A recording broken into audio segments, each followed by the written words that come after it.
Siempre fui la mujer invisible de esta familia. No lo digo con amargura, lo digo porque es la verdad más simple que conozco. 41 años cocinando para esta casa. 41 lavando, planchando, criando, callando. Y en todo ese tiempo, nadie me preguntó una sola vez si yo estaba bien, si yo quería algo, si yo soñaba con algo más que esta cocina y estas paredes. Mi nombre es Graciela. Tengo 62 años y hasta hace 3 meses ni creía que mi vida había sido exactamente lo que debía ser. Hasta que encontré el sobre. Era un martes. Lo recuerdo porque los martes siempre lavo la ropa de cama. Es una costumbre que tengo desde que me casé y que nunca rompí ni cuando estuve enferma. Rolando había salido temprano. Mi marido siempre sale temprano cuando hay algo que no quiere contarme. Lo aprendí a los 10 años de casada, pero tardé 30 más en entender lo que significaba. Fui al dormitorio a recoger las almohadas, y ahí estaba, en el cajón de su mesita de noche, entre una caja de medicamentos y un reloj que hace años dejó de funcionar. Un sobre Manila, sin nombre, sin remitente. Lo tuve en las manos un momento, solo un momento. Después lo abrí. Adentro había 3 hojas dobladas, documentos. El membrete decía el nombre de un banco que yo no conocía. Una cuenta a nombre de Rolando Emilio Fuentes Ríbar, mi marido. El saldo era de $187,000. Me tuve que sentar en la orilla de la cama. Y $187,000, en una cuenta que yo nunca supe que existía. Nosotros no somos ricos, nunca fuimos ricos. Rolando tiene una ferretería que heredó de su padre, y yo siempre escuché que el negocio no deja mucho, que hay que ajustarse, que este año estuvo difícil. Lo escuché tantas veces que lo creí con tanta convicción que cuando mi hija Valeria necesitó dinero para terminar su carrera, yo vendí los aretes de oro que me regaló mi madre, mis únicos aretes de oro. Y él tenía $187,000 escondidos. Volví a doblar las hojas, las puse en el sobre exactamente como estaban, lo devolví al cajón y fui a terminar de lavar la ropa de cama, porque así soy yo, así me hicieron. Pero algo cambió ese día, algo muy adentro, en un lugar que yo pensaba que ya no existía. No le dije nada a Rolando cuando llegó. Me senté a cenar con él como siempre. Lo escuché hablar del trabajo, de un cliente difícil, de que la semana que viene tiene que ir a ver a un proveedor en otra ciudad. Lo escuché y asentí, y le serví más arroz. Y mientras lo miraba hablar pensé, ¿cuántas veces me mintió sentado en esta misma silla? Esa noche no dormí. Me quedé quieta, mirando el techo, escuchando su respiración pareja. Él durmió sin problema, como siempre. Al día siguiente esperé a que saliera, y volví al cajón. Esta vez lo estudié con más cuidado. La cuenta había sido abierta hacía 11 años. 11 años. Cuando nuestra hija menor tenía 12, cuando yo trabajaba medio tiempo en una boutique para ayudar con los gastos. 11 años mintiendo. Pero lo que me heló la sangre fue otra cosa. En la tercera hoja, al final, había una lista de transferencias recientes. La mayoría eran retiros en efectivo, pero 2 eran transferencias a otra cuenta. El nombre del destinatario era Camila Josefina Fuentes. Camila Fuentes. Mi mente tardó unos segundos en procesar ese apellido. Fuentes es el apellido de Rolando. Mi Camila no es el nombre de ninguna de mis hijas. Yo tengo 2 hijas, Valeria y Marcela, y un hijo, Tomás, que vive lejos y casi no llama. Camila Fuentes. Me fui a la sala, me senté, me levanté, fui a la cocina, calenté agua para un té que nunca tomé. Camila Fuentes podría ser una prima, una sobrina, alguna pariente lejana de Rolando de quien yo nunca había oído hablar, o podría ser otra cosa. Guardé el sobre. Esta vez lo fotografié primero, con mi teléfono viejo, el que uso para las recetas y las fotos del jardín. Fotografié cada hoja, cada número, cada transferencia. Eso también es nuevo en mí. Antes yo no habría pensado en tomar evidencia. Antes yo solo habría llorado. Esa tarde llamó mi hija Valeria. Tiene 38 años. Vive a 40 minutos de aquí y siempre llama los miércoles al mediodía. Es la más ordenada de los 3. ¿Cómo estás, mamá? Bien, mi amor. Aquí en casa. ¿Y papá? Trabajando. Hubo una pausa. Valeria siempre hace pausas cuando quiere decir algo que no sabe cómo decir. Mamá, el fin de semana que viene Tomás. Eso sí me sorprendió. Tomás no visita sin razón. ¿Tomás? ¿Por qué? Dice que quiere hablar con papá. Algo del negocio. ¿Del negocio? Eso dice él. Colgué con una sensación extraña. Tomás y el negocio. Rolando y la cuenta secreta. Camila Fuentes y esas transferencias. Todo empezaba a sentirse demasiado junto. Esa noche busqué en internet. Soy mayor, pero no soy tonta. Mis nietas me enseñaron a buscar cosas, y yo aprendí. Busqué Camila Josefina Fuentes con el nombre de nuestra ciudad. No encontré nada al principio. Después cambié la búsqueda. Puse el nombre y agregué algunas palabras más, y encontré un perfil en una red social. Una mujer joven. 20 y tantos años, quizás 30. Pelo oscuro, sonrisa amplia. En sus fotos había playas, restaurantes, una vida que se veía fácil y luminosa. En su perfil, en la sección de información, Mears decía, hija de Rolando F. El teléfono se me cayó al piso. Lo recogí. Volví a mirar la pantalla. Volví a leer. Hija de Rolando F. Tenía que respirar. Me obligué a respirar. Podía ser coincidencia. Hay muchos hombres llamados Rolando. Hay muchos con ese apellido. Yo estaba buscando con miedo, y el miedo hace que uno vea cosas donde no las hay. Pero el apellido. Pero la cuenta. Pero el dinero que no existía. Fui al baño, me miré en el espejo. Vi a una mujer de 62 años con el cabello entrecano y los ojos cansados. Y pensé, ¿cuánto tiempo llevas sin ver lo que tienes delante?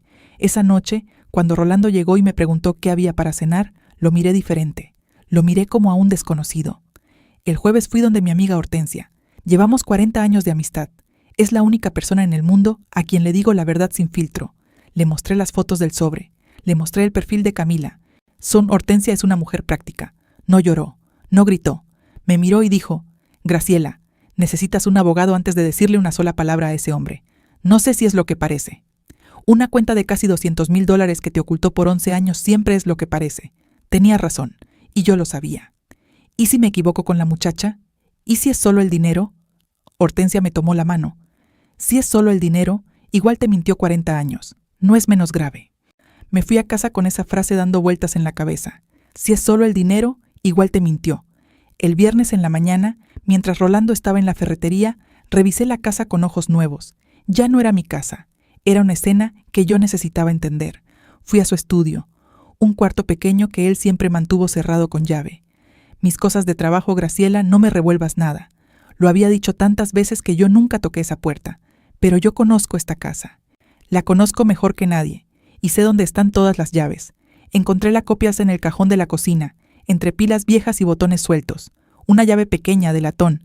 Abrí la puerta del estudio. Lo primero que vi fue una foto enmarcada sobre el escritorio. Una mujer joven. Y Rolando. Los dos sonriendo. No era una foto vieja. La tomé en mis manos. La miré bien. Rolando tenía el pelo como ahora, corto y gris. La foto era reciente. Y la mujer era joven, muy joven. Y se parecía a él en la forma de la boca y en los ojos. Se parecía a él como solo se parece una hija. Puse la foto donde estaba. Salí del estudio. Cerré la puerta con llave. Y escuché la puerta de entrada abrirse. Rolando había llegado temprano. Respiré. Me obligué a respirar despacio. Una vez, 2 veces. Tenía la llave del estudio todavía en la mano. La cerré en mi puño y la metí en el bolsillo del delantal. ¿Graciela? Su voz venía del pasillo. En la cocina. Me puse frente al fregadero. Abrí el grifo. Hice como que lavaba algo. Las manos me temblaban un poco, pero el agua las cubría. Rolando entró. Se sirvió un vaso de agua del filtro, como hace siempre. Se apoyó en el marco de la puerta. Vine a buscar unos papeles. Esta tarde tengo una reunión. Ajá. ¿Hay algo de comer? Hay sopa de ayer. Está bien. Se fue al estudio. Escuché la llave girar en la cerradura. Escuché el cajón abrirse. Escuché el silencio de un hombre que no sospecha nada. Y yo seguí lavando ese plato que ya estaba limpio. Se fue 20 minutos después. Me dio un beso en la mejilla, como siempre. Frío, rápido, de costumbre. El tipo de beso que ya no significa nada porque nunca significó nada, o porque dejó de significar algo hace tanto tiempo que ninguno de los dos recuerda cuándo. Cuando escuché el carro alejarse, solté el plato en el fregadero. Me senté en la silla de la cocina. Llevaba 2 días cargando esto sola, 2 días con una sonrisa que no sentía, sirviendo comida que no quería cocinar, durmiendo al lado de un hombre que se había convertido en un extraño. Pero no podía romperme todavía no. Esa tarde llamé a Valeria, no para contarle todo, todavía no estaba lista para eso. La llamé con una excusa, para preguntarle por los niños, para escuchar su voz. Pero en algún momento de la conversación, sin planearlo, le pregunté, Valeria, ¿tú conoces a alguien de la familia de tu papá que se llame Camila? Silencio. Arantí, un silencio que duró demasiado. Mamá, ¿por qué preguntas eso? Por nada, mi amor. Escuché el nombre y me pareció familiar. No conozco a ninguna Camila. Lo dijo rápido, demasiado rápido, y su voz cambió de una manera que yo conozco muy bien, porque soy su madre y conozco cada inflexión de su voz desde que tenía 3 años. Está bien, no importa. Mamá, Que estés bien, Valeria. Colgué. Me quedé sentada con el teléfono en la mano. Mi hija sabía algo. Esa noche no pude comer. Le dije a Rolando que tenía dolor de cabeza. Él asintió, dijo descansa, y se quedó viendo televisión hasta las 11. Yo me acosté y miré el techo con los ojos abiertos. Pensé en los aretes de mi madre.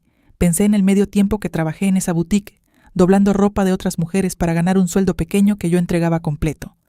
Pensé en las vacaciones que nunca tomamos porque el negocio no dejaba. Pensé en mi suegra, que siempre me miró como si yo fuera un mueble útil pero sin gracia, y en cómo Rolando nunca dijo nada. Pensé en $187,000 y pensé en una muchacha joven con la boca de mi marido, sonriendo en una foto sobre su escritorio. El sábado llegó Tomás. Mi hijo tiene 35 años. Es alto como su padre, callado como su padre, y tiene esa misma manera de entrar a una habitación como si el espacio le perteneciera. Siempre me dolió un poco eso. Que se pareciera tanto a él y tan poco a mí. Llegó al mediodía con una bolsa de pan dulce, que es lo que trae cuando quiere parecer que todo está normal. Mamá. Me dio un abrazo largo, más largo que de costumbre. Rolando salió de adentro y los dos se saludaron con ese apretón de manos que tienen los hombres cuando no quieren decirse lo que realmente piensan. ¿Cómo estuvo el viaje? Bien, papá. Sin tráfico. Nos sentamos a almorzar. Yo serví. Siempre sirvo yo. Nadie lo nota. Nadie lo agradece. Es simplemente lo que ocurre. Durante el almuerzo hablaron del negocio. Yo escuché sin parecer que escuchaba. Tomás quería entrar como socio a la ferretería. Eso era lo que quería hablar. Rolando decía que el momento no era el mejor, que había que esperar, que las cosas estaban ajustadas. Esa palabra me cayó en el estómago como una piedra fría. Después del almuerzo, Rolando salió a hacer un mandado. Tomás y yo nos quedamos solos en la cocina. Me ayudó a recoger los platos. Cosa rara en él. Mamá, ¿estás bien? Lo miré. ¿Por qué me preguntas eso? Te noto diferente. Estoy igual que siempre. Tomás puso el plato en el fregadero y se volteó hacia mí. Mamá. Una pausa. Hay algo que quizás deberías saber. El corazón se me detuvo un segundo. Dime. Yo no sé si es mi lugar decirte esto. Tomás, mírame. Lo miré directo. Soy tu madre y llevo 62 años en este mundo. Puedo escuchar lo que sea. Él respiró. Hace como 2 años yo vi a papá en un restaurante. No era aquí, era en otra ciudad. Cuando fui al congreso de trabajo, lo vi con una mujer joven, y había una niña también, de unos 6 o 7 años. Me sostuve en el fregadero. ¿Y tú qué hiciste? Me fui, no entré. No sé si él me vio. ¿Y nunca le dijiste nada? Le pregunté después por teléfono. Me dijo que era una cliente, una proveedora, que la niña era hija de ella. ¿Y tú le creíste? Tomás bajó los ojos. Quise creerle. Me senté en la silla de la cocina. Una niña de 6 o 7 años. Hace 2 años. Lo que significaba que esa niña tenía ahora 8 o 9. Lo que significaba que Rolando llevaba casi una década con una vida paralela que yo nunca vi. O que no quise ver. ¿Cómo se llamaba la mujer? Tomás dudó. No sé su nombre completo, pero él la llamó Camila. Cerré los ojos. ¿Mamá? ¿Estoy bien? No estaba bien, pero tampoco me estaba cayendo a pedazos. Eso también me sorprendió de mí misma. ¿Cuándo llegó tu papá? Pregunté. Dijo que en 1 hora. Entonces tenemos tiempo. Me levanté. Fui al dormitorio. Saqué las fotos del sobre del cajón donde las había guardado. Las traje a la cocina y las puse frente a Tomás. Lo vi leerlas. Lo vi cambiar de color. Mamá, esto es $187,000 en una cuenta que nunca me dijo que existía. ¿Cuándo encontraste esto? Esta semana. Tomás apretó la mandíbula. Esa expresión sí era mía. Esa sí me la heredó. Necesitas un abogado. Eso ya me lo dijeron. ¿Quién más sabe? Hortensia. ¿Valeria? Valeria sabe algo. No sé cuánto. Tomás se pasó la mano por la cara. Mamá, lo siento. Debí haberte dicho antes lo que vi. Lo miré. Vi a mi hijo con sus 35 años y su culpa reciente. Y pensé en todo el tiempo que él cargó eso solo.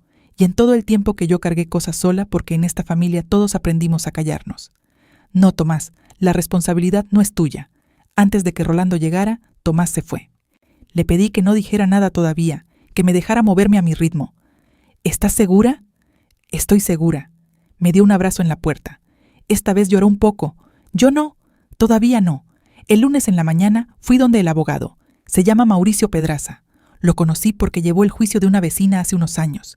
Es un hombre serio, de unos 50, que escucha sin interrumpir. Eso me pareció bien. Le conté todo. Le mostré las fotos de los documentos. Le hablé de la cuenta, de las transferencias, de Camila, de lo que me dijo Tomás. Él escuchó, tomó notas, después me miró. Señora Graciela, lo primero que necesito que entienda es que usted tiene derechos. Si ese dinero fue generado durante el matrimonio, una parte significativa le corresponde a usted. El hecho de que él lo haya ocultado en una cuenta separada no cambia eso. Lo complica, pero no lo cambia. ¿Y qué hago ahora? Por el momento nada.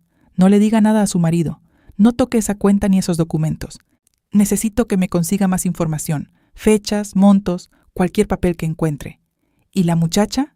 ¿Camila? El abogado juntó las manos sobre el escritorio. Si hay una hija de por medio, eso cambia algunas cosas legales, pero también puede trabajar a su favor. Un hombre que ocultó una familia y un patrimonio durante años tiene mucho que explicar. Salí del consultorio sintiendo algo extraño. No era alivio, tampoco era rabia todavía, era claridad.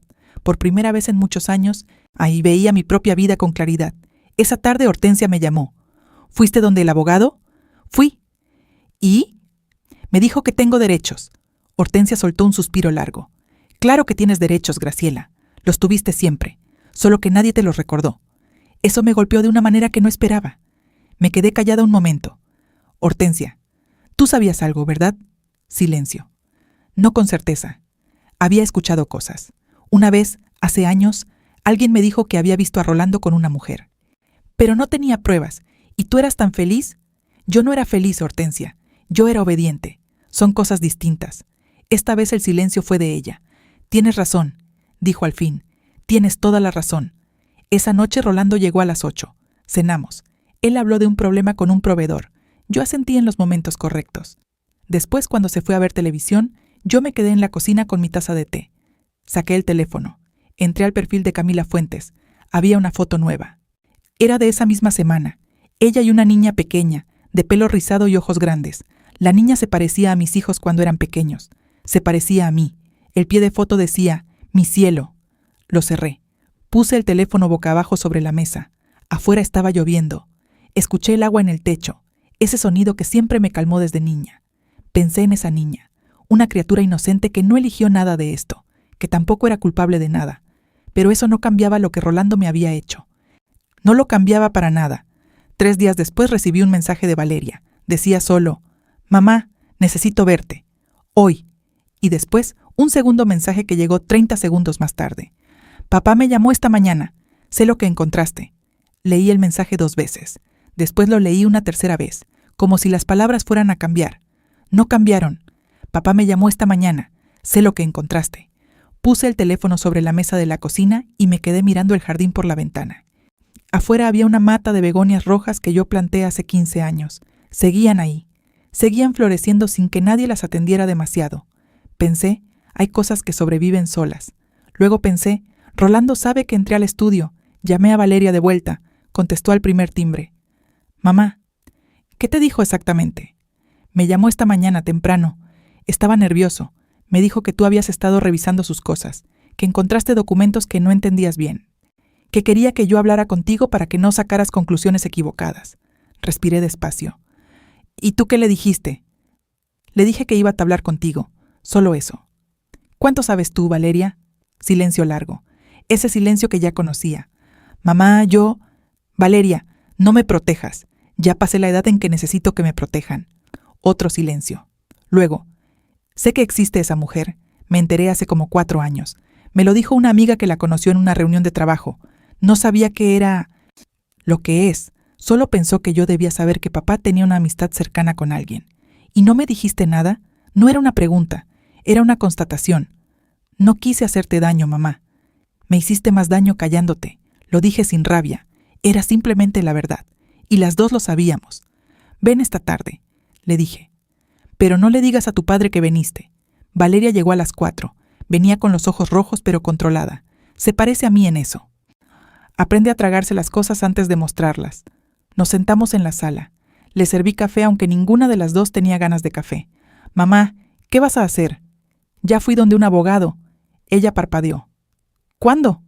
El lunes. Vi en su cara algo que no esperaba. No era sorpresa, era alivio. Bien, dijo en voz baja. Bien, mamá, Le conté lo que me había explicado el doctor Pedraza, los derechos que tenía, el dinero que legalmente me correspondía, la importancia de no moverme antes de tener todo en orden. Valeria escuchó con atención. Cuando terminé me dijo, ¿sabes cuánto tiempo lleva él con esa mujer? No con certeza. La cuenta tiene 11 años. Son 12, mamá.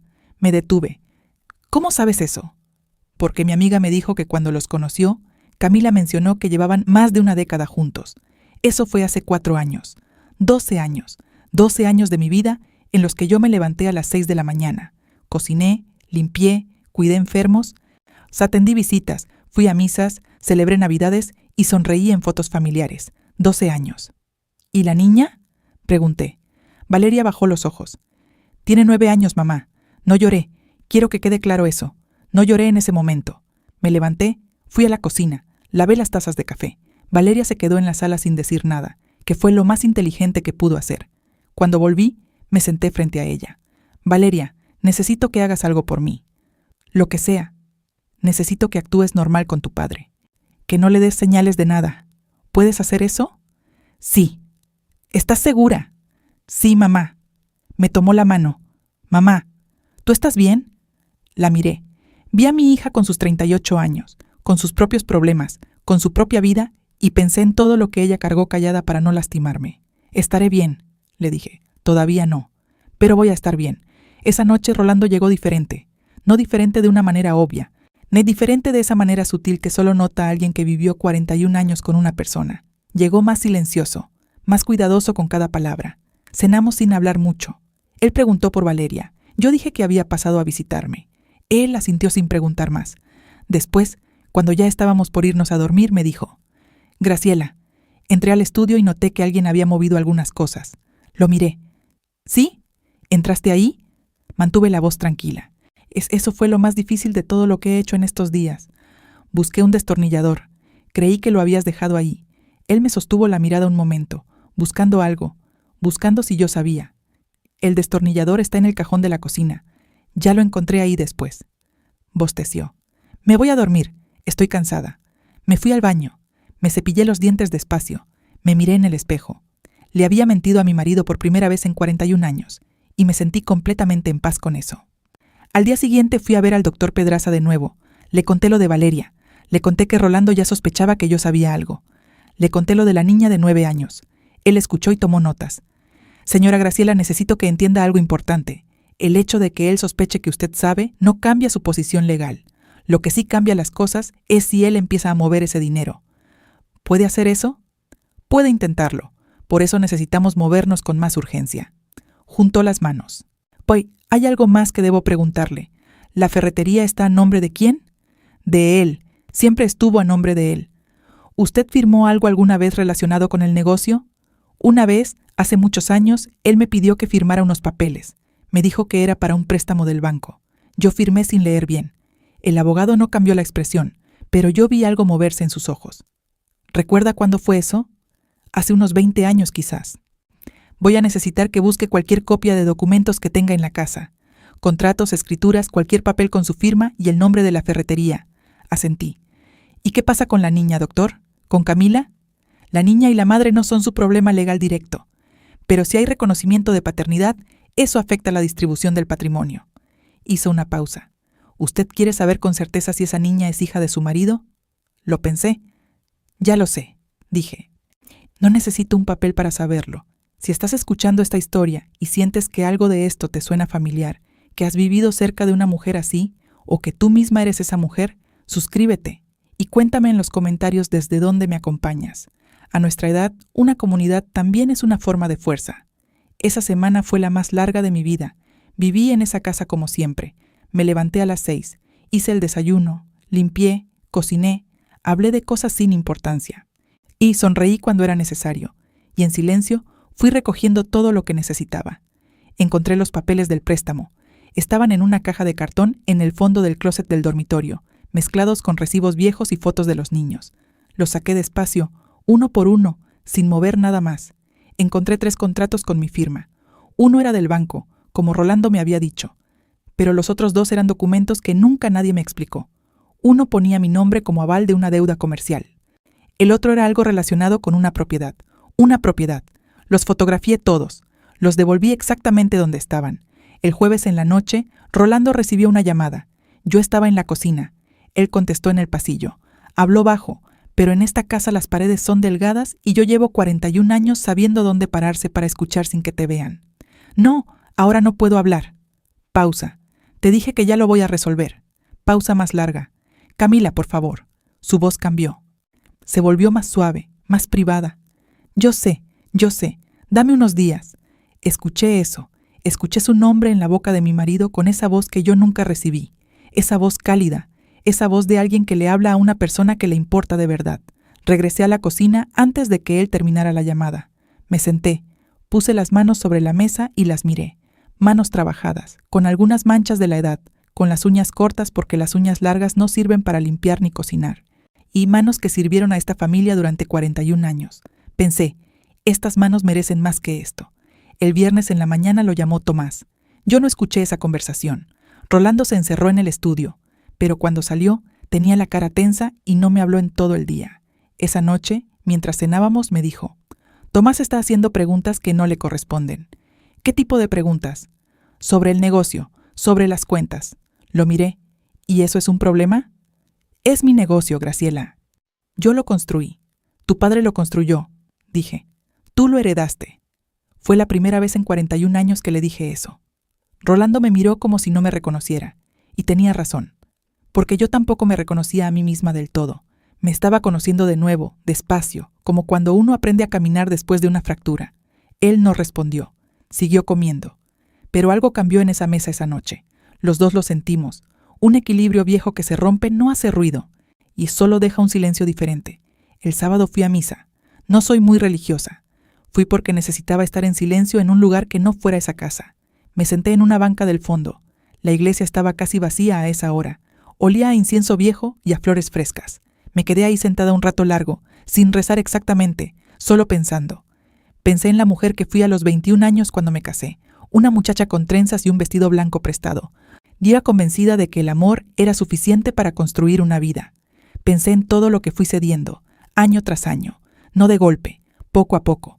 Un silencio aquí, una opinión tragada allá, una decisión tomada sin preguntarme, un sueño postergado hasta que dejó de ser un sueño y se convirtió en un ¿para qué? ¿Ya para qué? Nadie me robó nada con violencia. Eso es lo más difícil de explicar. Me fui borrando sola, con ayuda, pero sola. Y ahora tenía que volver a escribirme. El lunes siguiente, el doctor Pedraza me llamó. Señora Graciela, revisé los documentos que me envió. Una pausa breve. Hay algo que usted necesita saber sobre esa propiedad. Dígame. El contrato que usted firmó hace 20 años como aval incluye una propiedad, una casa. Está registrada a nombre de su marido, pero usted figura como codeudora en la hipoteca original. Nunca supe de ninguna propiedad. Lo imagino. Otra pausa. Señora, esa propiedad no es una bodega ni un terreno comercial. Según el registro, es una vivienda residencial. Tiene una dirección en una zona residencial de la ciudad. El teléfono se me enfrió en la mano. ¿Una casa? Sí, y figura con mejoras y ampliaciones hechas en los últimos 8 años. Los últimos 8 años. La niña tenía 9. No necesité que el abogado dijera más. Esa tarde Hortensia vino a visitarme. La necesitaba cerca. No para hablar, a veces solo para que alguien esté. Tomamos café en el jardín. Las begonias rojas seguían ahí, terciadas y llenas. ¿Cómo estás tú, de verdad?, me preguntó. Rara, le dije. Estoy rara. No estoy destruida como pensé que estaría. Estoy rara. Rara puede ser bueno. Sí, creo que sí. Hortensia me miró un momento. ¿Sabes lo que me parece extraordinario de ti en todo esto? ¿Qué? Que no estás preguntando ¿por qué me hizo esto? Estás preguntando ¿qué hago ahora? Lo pensé. ¿Para qué preguntaría por qué? No hay respuesta que sirva de algo. Exactamente. Sonrió. Eso es lo que yo llamo inteligencia ganada con años. Esa noche, ya tarde, cuando la casa estaba en silencio y Rolando dormía, me senté en la cocina con mi teléfono. Entré al perfil de Camila una última vez. La foto seguía ahí, ella y la niña. Miré a esa niña un largo tiempo. Pensé, tú no tienes la culpa de nada. Tú eres solo una niña con el pelo rizado y los ojos de mi marido, viviendo en una casa que tiene mi nombre en un papel que yo nunca leí. Y en ese momento, sin que yo lo planeara, me llegó un mensaje. No de Valeria, no de Tomás, no del abogado. Era de un número que yo no tenía guardado. Decía: «Señora Graciela, yo sé quién es usted. Necesitamos hablar. Soy Camila». Me quedé mirando el mensaje. La pantalla iluminaba mis manos en la oscuridad de la cocina. Afuera, la calle estaba completamente callada. Adentro, solo se escuchaba el sonido del ventilador del dormitorio donde Rolando dormía. Camila me había escrito a mí. Pensé en no responder. Pensé en borrar el mensaje y hacerme la desentendida. Pensé en llamar al doctor Pedraza a primera hora y preguntarle qué hacer. Pero eran las 11 de la noche y yo estaba sola en mi cocina, y algo en esas 5 palabras me detuvo. Yo sé quién es usted. No era un mensaje agresivo, no era una amenaza, era algo más parecido al cansancio, al tipo de cansancio que yo misma cargaba. Le respondí con 2 palabras. ¿Dónde? ¿Cuándo? Tardó 4 minutos en contestar. 4 minutos en los que yo no moví el teléfono de las manos. Mañana, a las 10 de la mañana, hay una cafetería cerca del Parque Central. Se llama El Nogal. Voy a estar en la mesa del fondo. Guardé el teléfono. Me fui a acostar. No le conté a nadie, ni a Hortensia, ni a Valeria, ni al abogado. Hay decisiones que una mujer tiene que tomar sola. Al día siguiente me levanté temprano, como siempre. Hice el desayuno de Rolando, lo serví, lo vi salir. Esperé media hora. Me arreglé con calma. Me puse un vestido azul que me regalé yo misma hace 2 años, en un cumpleaños en que nadie más me regaló nada. Tomé el autobús hasta el Parque Central. La cafetería El Nogal era pequeña y tranquila. Olía a café recién colado y a pan de mantequilla. Había 3 mesas ocupadas cuando entré. La reconocí de inmediato. Era igual a sus fotos, pero más pequeña en persona. Más joven también, o quizás más frágil. Tenía el pelo recogido y no llevaba maquillaje. Vestía una blusa sencilla. En la mesa había 2 tazas de café, una frente a ella y una frente a la silla vacía. Me había pedido un café antes de que yo llegara. No sé por qué ese gesto tan simple casi me hizo perder la compostura. Me acerqué. Ella se levantó. Nos miramos. Tenía los ojos de Rolando, ese color avellana particular que yo le conocía desde hace 41 años. Me senté. Ninguna de las 2 habló por un momento. Fue ella quien empezó. «Gracias por venir». «¿Cómo consiguió mi número?» «Se lo pedí a mi madre». «Mi madre siempre tuvo su número. Por si había alguna emergencia», decía ella. Una pausa. «Nunca lo había usado». La madre. Había una madre también, una mujer que durante 12 años vivió sabiendo que el padre de su hija tenía una esposa. Una mujer que guardó mi número de teléfono por si había emergencia. No supe qué sentir con eso. «¿Qué quiere decirme?», le pregunté. Camila tomó la taza. La sostuvo con las 2 manos, como quien necesita tener algo donde aferrarse. Quiero que sepa que yo no supe quién era mi padre hasta que tuve 16 años. Mi madre me dijo que era viudo, que tenía hijos grandes, que las cosas eran complicadas. Sus ojos no se apartaron de los míos. Cuando supe la verdad, dejé de hablarle 6 meses. ¿Y después? Después volví, porque es mi padre. Bajó la mirada. No lo justifico, solo lo explico. Bebí un sorbo de café. Era bueno, fuerte y sin amargura extra. Como me gusta. «¿Cuántos años tiene usted?», le pregunté. 29.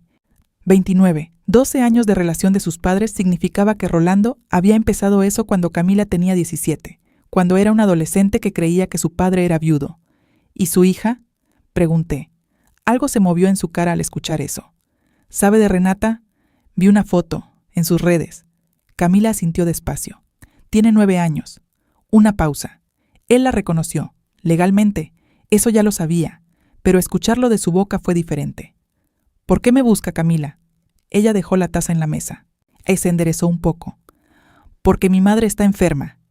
Lo dijo directamente, sin rodeos. «Tiene una enfermedad en el riñón, necesita tratamiento largo y caro, y la semana pasada mi padre me dijo que no tenía dinero, que el negocio estaba mal, que iba a tener que esperar». Me quedé completamente quieta. «¿Le dijo que no tenía dinero?». «Sí, $187,000. «¿Y usted me busca porque necesito saber si es verdad». Sus ojos se llenaron, pero no lloró. Se lo impidió con una fuerza que yo reconocí porque era la misma fuerza que yo había usado toda mi vida. «Porque si él miente, necesito saberlo. Tengo una hija, tengo una madre enferma. No me puedo dar el lujo de confiar en alguien que miente». La miré un tiempo largo. Pensé en todo lo que podría haberle dicho en ese momento, en la rabia que tendría derecho de sentir, en el dolor acumulado de 12 años que podría haberle lanzado como una piedra. Pero miré a esa mujer joven con los ojos de mi marido y la vi por lo que era. Otra persona que Rolando había usado. Otra persona a quien le había mentido. «No», le dije. «No es verdad que no tiene dinero». Camila cerró los ojos un segundo. ¿Cuánto? Más de $180,000 en una cuenta que yo tampoco sabía que existía. Cuando los abrió, en ellos había algo que yo entendí perfectamente. Era la cara de alguien que acaba de confirmar lo que ya sospechaba y que desearía estar equivocado. Estuvimos en esa cafetería casi 2 horas. No fue una conversación fácil. Hubo momentos de silencio que pesaban. Hubo preguntas que las dos dudamos en hacer. Pero hubo algo más también, algo que no esperaba encontrar en ese encuentro. Honestidad. Camila me dijo cosas que Rolando nunca me dijo. Me dijo que él hablaba de mí como la madre de sus hijos, nunca como su esposa, nunca con cariño, solo como una función, una categoría, la madre de sus hijos, 41 años reducidos a eso.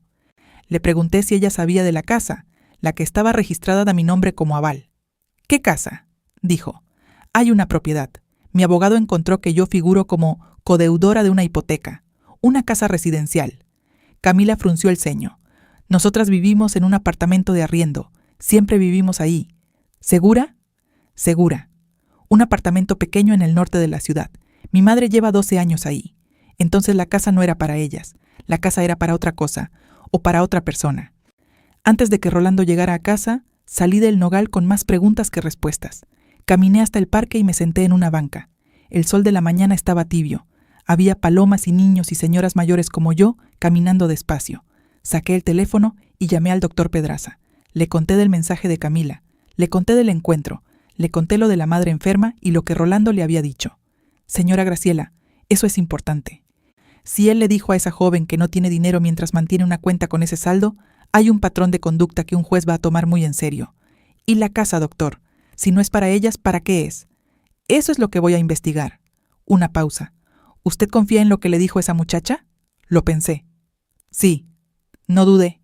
Sí confío. ¿Por qué? Porque me miró a los ojos durante 2 horas y no intentó justificarlo. La mayoría de la gente que miente justifica. Ella solo contó. El doctor Pedraza estuvo en silencio un momento. Está bien, voy a necesitar que venga mañana a la oficina. Tenemos que hablar de los próximos pasos. Si esta historia te está tocando de una manera que no esperabas, dale like. A veces lo único que podemos hacer es decir, yo también escuché esto y me importó. Esa tarde cuando llegué a casa, Rolando estaba ahí. Era raro. Él nunca llegaba antes de las 7. Estaba sentado en la sala con un vaso de agua en la mano. Me miró entrar.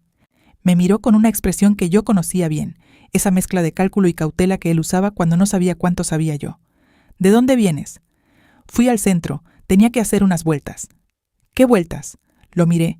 Rolando, tengo 62 años. No tengo que darte un itinerario. Eso lo tomó por sorpresa. Lo vi en su cara. Se levantó. Se puso de frente a mí. Graciela, ¿hay algo que quieras decirme? Era su táctica. Siempre fue su táctica. Ponerte en el lugar del acusado para que tú empieces a defenderte y así él nunca tiene que responder nada. 41 años me funcionó. Ese día no. Sí, dije. Pero todavía no, y me fui a la cocina a preparar la cena. Esa noche no durmió bien. Yo lo escuché moverse en la cama, levantarse 2 veces, ir al baño. Yo dormí. No perfectamente, pero dormí. Y eso me dijo algo sobre en qué punto estaba cada uno de los dos.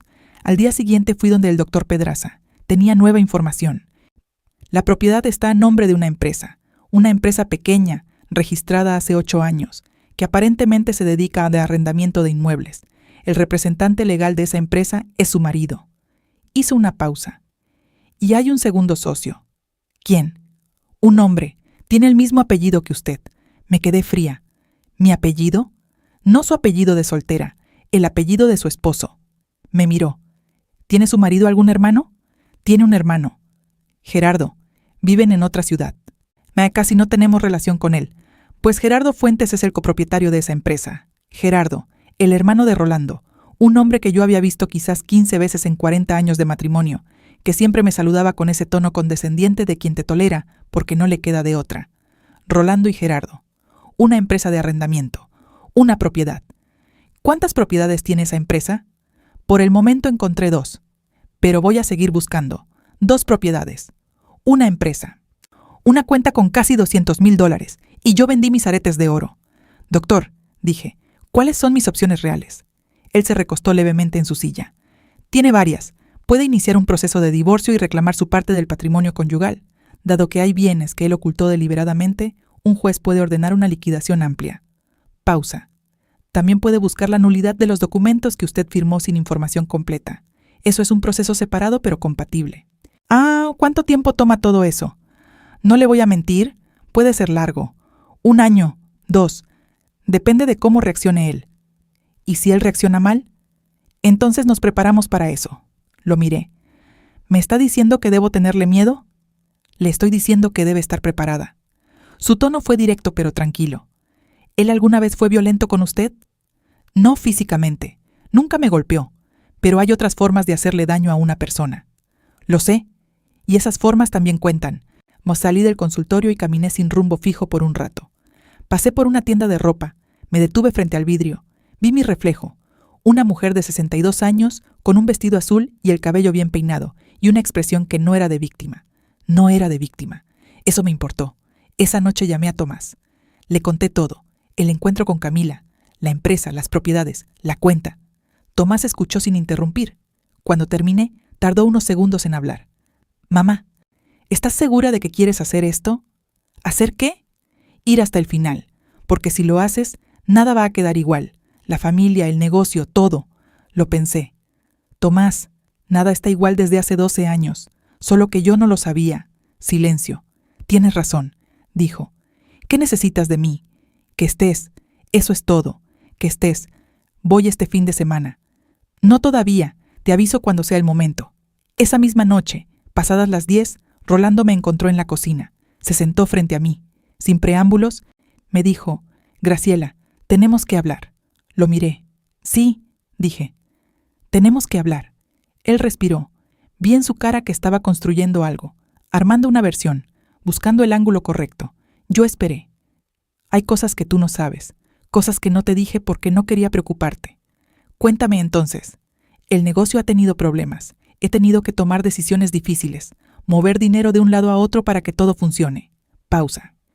A veces los hombres hacemos cosas que parecen mal pero que son para proteger a la familia. Lo dejé terminar. Luego le pregunté, con la voz más tranquila que he tenido en mi vida, ¿y Camila también es para proteger a la familia? El silencio que siguió fue el más largo que he vivido en esta casa. Rolando se puso completamente quieto. Vi pasar por su cara, en cuestión de segundos, la negación, el cálculo, el miedo. Después, por primera vez en 41 años, lo vi sin máscara. ¿Cuánto sabes? ¡Todo!, dije. Lo sé todo. Se levantó. Caminó hacia la ventana. Se quedó de espaldas a mí. Graciela, esto tiene solución. Podemos hablar, podemos llegar a un acuerdo, no tienes que... Rolando. Se detuvo. Ya fui donde un abogado. No se volteó de inmediato. Tardó. Y cuando lo hizo, su cara era la de un hombre que acaba de entender que el terreno debajo de sus pies ya no es sólido. ¿Cuándo? La semana pasada. Graciela. No. Levanté la mano, suavemente, pero con toda la firmeza que tengo. Esta noche no vas a hablar tú. Esta noche me toca a mí. Y por primera vez en 41 años, él se quedó callado. Lo miré desde mi silla. Ese hombre que llevaba 41 años siendo el centro de esta familia, el que tomaba las decisiones, el que firmaba los papeles, el que salía y volvía y ocupaba el espacio como si el aire de esta casa le perteneciera. Ahora estaba de pie junto a la ventana, con las manos colgando, sin saber qué hacer con ellas, y yo estaba sentada, tranquila, con las mías sobre la mesa. Le hablé despacio, sin gritar, sin llorar. Le dije que sabía de la cuenta, que sabía de Camila, que sabía de la empresa con su hermano, que sabía de las propiedades, que sabía de los documentos que yo firmé sin entender lo que firmaba. Le dije todo eso con la misma voz con que uno cuenta los hechos del día, porque ya no era una herida abierta, ya era información, y la información no sangra. Rolando intentó hablar varias veces, lo detuve varias veces. Cuando terminé, hoy le dije, mañana voy a ir donde el abogado, voy a iniciar el proceso. No te estoy pidiendo permiso, te estoy informando. Graciela, si hacemos esto, lo perdemos todo. Tú lo perdiste todo hace 12 años, yo apenas me estoy enterando. Se sentó. Por primera vez en esa conversación, se sentó. ¿No podemos hablar? ¿No podemos buscar otra salida? Lo miré. Llevas 41 años tomando decisiones por los dos sin preguntarme. Esta es mía. No durmió en el dormitorio esa noche. No se quedó en el estudio. Yo me acosté en nuestra cama, la misma cama donde dormí 41 años. Y dormí, profundo y sin sueños, como no dormía desde hacía semanas. A la mañana siguiente, cuando salí a la cocina, él ya no estaba. Había una taza usada en el fregadero, y las llaves de la ferretería no estaban en el gancho. Se había ido temprano, como hace siempre cuando hay algo que no quiere enfrentar. Pero esta vez, lo que no quería enfrentar era yo. Llamé a Valeria. Le dije que había hablado con su padre. Silencio breve. ¿Cómo estás, mamá? Entera. Estoy entera. ¿Quieres que vaya? Esta tarde, si puedes. Ahí voy a estar. Colgué y llamé a Tomás. Es el momento, le dije. Llegaron los dos al mediodía. Valeria con los ojos rojos de haber llorado en el carro, supuse. Tomás con esa mandíbula apretada que me heredó. Los senté a los dos en la sala. Les conté la conversación de la noche anterior. Les conté cómo se quedó callado. Les conté que se había ido en la mañana sin decir nada. Valeria lloró. No pudo evitarlo. Yo le tomé la mano. No llores por mí, le dije. Yo estoy bien. No lloro por ti, mamá. Lloro porque debí haberle dicho antes. Porque te fallé. No me fallaste. Ninguno de los dos me falló. Él les enseñó a callar igual que a mí. Eso tampoco es culpa de ustedes. Tomás se levantó. Caminó hacia la ventana. Esa costumbre de caminar cuando algo le pesa también me la heredó. ¿Qué necesitas que hagamos? Lo que el abogado diga. Nada más, nada menos. Sin confrontaciones, sin escenas. Esto lo resolvemos por las vías que corresponden. ¿Y él? ¿Crees que va a pelear? Creo que va a intentarlo. Hice una pausa. Pero ya no me da miedo que pelee. Esa semana fue intensa. El doctor Pedraza presentó la solicitud de medidas cautelares para proteger los bienes. Eso significaba que Rolando no podía mover el dinero de la cuenta ni transferir propiedades mientras duraba el proceso.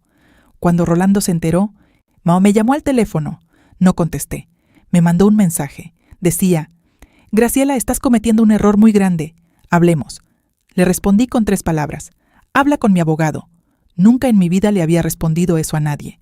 Nunca en mi vida había tenido un abogado para decirle eso a nadie. Se sintió como abrir una ventana que llevaba décadas cerrada. A los pocos días, Rolando fue a la casa mientras yo no estaba. Me lo contó la vecina de enfrente, la señora Carmen, que me llama siempre que pasa algo en la cuadra porque lleva 30 años siendo los ojos del barrio. Graciela, tu marido estuvo aquí como 1 hora. Entró con llave y salió con 2 cajas. Le agradecí. Colgué. Llamé al doctor Pedraza. ¿Qué puede haber llevado? Documentos probablemente. Tal vez efectivo si tenía algo guardado en casa. Pausa. ¿Usted tiene copias de todo lo que me mostró? Sí, todo fotografiado y enviado a su correo. Bien, entonces que lleve lo que quiera. No cambia nada de lo que ya tenemos. Fui a la casa, revisé el estudio. Las cajas de documentos viejos estaban incompletas. Faltaban algunos papeles. La foto de él y Camila ya no estaba sobre el escritorio, pero la foto familiar de nuestra boda seguía colgada en la pared del pasillo. No sé si la dejó a propósito o si simplemente no la vio. La descolgué, la puse boca abajo en el cajón del dormitorio. Ya era suficiente de cargar cosas que solo pesaban. 2 semanas después de esa noche en la cocina, recibí una llamada de un número desconocido. Era la madre de Camila. Se llamaba Fernanda. Tenía una voz cansada, de mujer que ha cargado mucho y que ya no tiene energía para disimularlo. Señora Graciela, perdone que la llame. Sé que usted no me debe nada. Ninguna explicación, ninguna consideración. Pero quería decirle algo. Dígame. Yo sabía que usted existía. Desde el principio lo supe. Una pausa larga. Él me dijo que su matrimonio era vacío, que usted eran compañeros de casa nada más, que no había amor. Escuché eso. Lo dejé entrar. ¿Y usted le creyó? Quise creerle. Cuando uno quiere a alguien, encuentra la manera de creer lo que necesita creer. Eso lo entendí perfectamente. Lo entendí en mi propio cuerpo. ¿Por qué me llama, Fernanda? Porque Rolando vino a verme esta semana. Me dijo que el proceso legal que usted inició lo va a dejar sin nada, que yo tengo que declarar a su favor, que si no lo hago, te va a dejar de ayudarme con el tratamiento. El silencio que siguió fue mío. ¿Y usted qué le respondió? Que no. Su voz se endureció apenas un poco. Le respondí que no, y que si intentaba presionarme, yo misma iba a hablar con su abogado. Colgué el teléfono despacio. Sentada en la silla de la cocina, en esa misma cocina donde había pasado la mitad de mi vida, pensé en Rolando yendo donde una mujer enferma a amenazarla para protegerse. Pensé, ¿cuántas versiones de este hombre existían que yo nunca conocí? Y después pensé en algo más. Pensé que las 3, Fernanda, Camila y yo, habíamos sido usadas por el mismo hombre de maneras distintas, que ninguna de las 3 lo había elegido del todo, porque ninguna tuvo información completa para elegir. Que el único que eligió conscientemente, siempre, fue él. El proceso legal tomó más tiempo del que esperaba. El doctor Pedraza me había advertido, pero saberlo de antemano no hace que sea fácil de vivir. Hubo meses difíciles, hubo noches en que me pregunté si valía la pena, no por él, no por salvarle nada a él, sino por el costo de pelear, el desgaste, la energía que se va en papeles y audiencias y esperas. Pero entonces pensaba en los aretes de oro de mi madre, y seguía. Rolando contrató un abogado que intentó varias cosas. Primero intentó demostrar que la cuenta era anterior al matrimonio. No pudo, porque los registros eran claros. Después intentó argumentar que el dinero era de inversiones personales que no correspondían al patrimonio conyugal. El doctor Pedraza desarmó ese argumento con los movimientos bancarios. Después Gerardo, el hermano, intentó transferir su parte de la empresa. El juez lo bloqueó. Cada intento que hacían, nosotros respondíamos. Y yo aprendí algo en ese tiempo, que pelear por lo que te corresponde no es venganza, es simplemente no regalarle a alguien lo que ya te quitó demasiado. Si estás escuchando esta historia y todavía no te has suscrito, hazlo ahora. Lo que viene al final de esta historia es lo que más necesitas escuchar. El proceso terminó un martes. Como todos los martes, lavé la ropa de cama en la mañana. Esa costumbre no la cambié. No todo tiene que cambiar. El doctor Pedraza me llamó a las 11. Señora Graciela, el juez falló. Cerré los ojos. ¿A favor? A su favor. Una pausa que sentí como un respiro largo. Le corresponde el 50% del patrimonio conyugal, que incluye la cuenta, la ferretería valorada en el proceso y una de las 2 propiedades de la empresa. La segunda propiedad quedó en disputa por la participación de Gerardo, pero eso es un proceso separado. Y Rolando tiene derecho a apelar. Tiene 30 días. ¿Va a apelar? Su abogado me llamó esta mañana. Hice una pausa breve. Dice que no va a apelar. Colgué el teléfono. Me quedé quieta en la cocina un momento. Afuera brillaba el sol de la mañana. Las begonias rojas del jardín estaban florecidas, como siempre, como si nada extraordinario estuviera pasando. Pero algo extraordinario estaba pasando. Después de 41 años, yo tenía algo mío. Legalmente, completamente, indiscutiblemente mío. No lloré de alegría. No salté. No llamé a nadie en ese instante. Me serví una taza de café, me senté frente a la ventana y me la tomé despacio, mirando el jardín, en el silencio de mi propia casa. Ese silencio era diferente a todos los silencios anteriores. Era mío. Le conté a Valeria y a Tomás esa tarde. Valeria lloró otra vez.